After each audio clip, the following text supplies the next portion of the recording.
when choosing what RAM to go for, it gets a little bit complicated. There's so many brands on the market, there's so many different speeds on the market. Different processors give you different options, such as single channel setups, dual channel setups, or quad channel setups. Basically, what we recommend is first look at the size, leave yourself room for future compatibility. So if you have a dual channel motherboard that typically takes 4 RAM DIMMs, don't go fill them with 4 gig RAM DIMMs, because then a few years down the line you might find that, oh, actually I want 32 gig, and you end up having to replace all the DIMMs. Rather go for 8 gig DIMMs and then have 16 gig with 2 slots open. And if you do find you need more RAM, you can add it later. And likewise for the quad channel RAM setups, go for the larger RAM DIMMs. It just makes your life easier if you want to upgrade later on. As for the RAM speed, 2400 megahertz is the one we sort of looked at as best bang for your buck.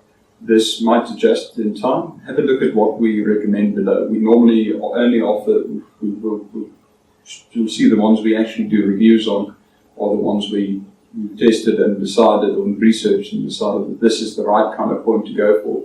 Let's bias it, let's test it, let's make sure it really works. And then there's always new things coming out. You can always go faster. But it's a question of how much money do you want to spend for that extra percent or the extra 2% performance. I'd honestly say you'd get more value out of going for a CPU with a quad channel RAM setup where the CPU has 4 channels to access the RAM than you do at putting a ridiculously fast RAM kit in a dual channel motherboard. So you'll get a little bit of a boost on the dual channel, but not huge. So look carefully. We offer RAM which we feel is good quality and good value for money. There's cheaper RAM available on the market.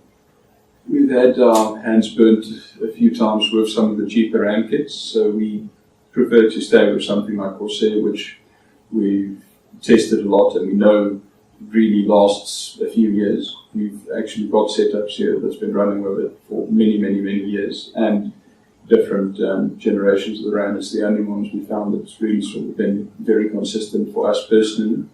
I'm sure there's other good manufacturers out there, but we feel we want to recommend something that we know will last you and that we feel really comfortable with, to say that go for this is a good setup, this is a good quality.